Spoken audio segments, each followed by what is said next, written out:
ओम नमो भगवते वासुदेवाय नमः।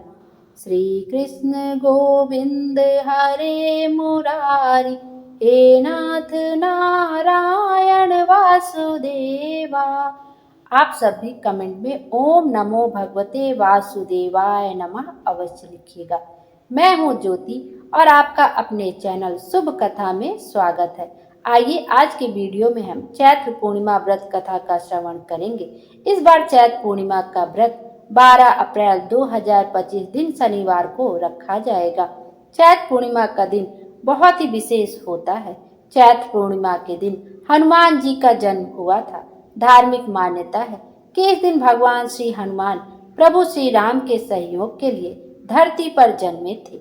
मान्यता है कि इस दिन भगवान विष्णु और माता लक्ष्मी की पूजा करने से भगवान हनुमान जी की कृपा प्राप्त होती है। और चैत्र पूर्णिमा के दिन चैत्र पूर्णिमा व्रत कथा का श्रवण अवश्य करना चाहिए। उससे हमारी सारी मनोकामनाएं पूर्ण होती हैं और जीवन में सुख समृद्धि आती है। आइए अब व्रत कथा का श्रवण करते हैं। पौराणिक कथा के अनुसार एक नगर में सेठ सेठानी रहते थे।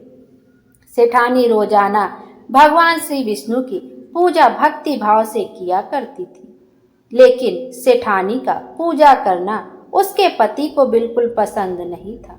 इस कारण एक दिन सेठ ने गुस्से में उसे घर से निकाल दिया। सेठानी घर से निकलकर जंगल की ओर चल दी। रास्ते में सेठानी ने देखा कि जंगल में 4 आदमी मिट्टी खोद रहे हैं। यह देखकर सेठानी ने उनसे बोला कि आप लोग मुझे किसी काम पर रख लो। सेठानी के कहने पर उन्होंने सेठानी को नौकरी पर रख लिया, लेकिन सेठानी बहुत कोमल थी। इस वजह से उसके हाथ पर छाले पड़ गए। यह देख चारों आदमी ने सेठानी से काम छोड़ने की बात कही। उन्होंने कहा कि इसकी जगह तुम हमारे घर का काम कर दो। सेठानी मान गई और उसे अपने घर ले गए। वहां वे चारों आदमी 4 मुट्ठी चावल लाते और उसे बांटकर खा लेते थे। यह देख सेठानी को बहुत बुरा लगता।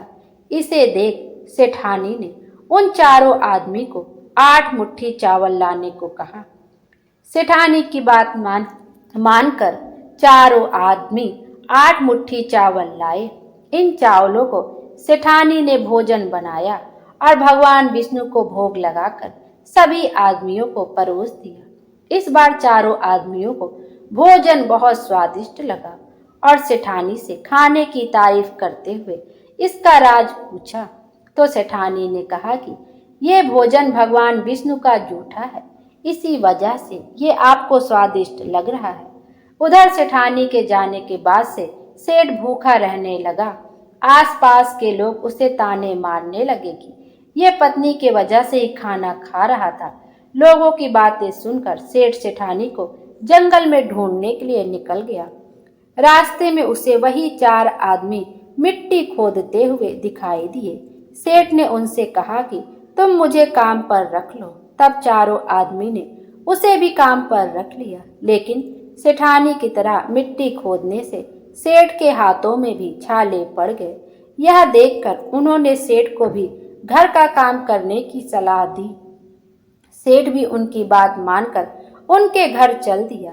घर पहुंचकर सेठ ने सेठानी को पहचान लिया, लेकिन सेठानी घूंघट में होने के कारण सेठ को पहचान नहीं पाई। हर दिन की तरह इस बार भी सेठानी ने भगवान विष्णु को भोग लगाकर सभी को खाना परोस दिया, लेकिन जैसे ही सेठानी सेठ को खाना परोसने लगी तो भगवान विष्णु ने सेठानी का हाथ पकड़ लिया और कहा कि ये तुम क्या कर रही हो। सेठानी बोली, मैं कुछ नहीं कर रही हूँ, मैं तो भोजन परोस रही हूँ। चारों भाइयों ने सेठानी से कहा कि हमें भी भगवान विष्णु के दर्शन कराओ। सेठानी के अनुरोध करने पर भगवान विष्णु उन सभी के सामने प्रकट हो गए। यह देख सेठ ने सेठानी से क्षमा मांगी और उसे हाथ पकड़कर घर चलने को कहा। तब चारों भाइयों ने बहन को बहुत सारा धन देकर विदा किया। तब से सेठ भी भगवान विष्णु का भक्त बन गया और पूरी श्रद्धा से उनकी पूजा करने लगा। इससे उसके घर में फिर से धन की बरसात होने लगी। ऐसी मान्यता है कि इस दिन व्रत रखने से सत्यनारायण भगवान के साथ साथ हनुमान जी, प्रभु श्री राम और माता सीता की भी कृपा प्राप्त होती है। बोलो विष्णु भगवान की जय। इस तरह से पूर्णिमा व्रत यहीं पर समाप्त होती है। भगवान विष्णु हम सब की मनोकामना पूरी करे और हमारे जीवन को खुशियों से भर दे। Thank you.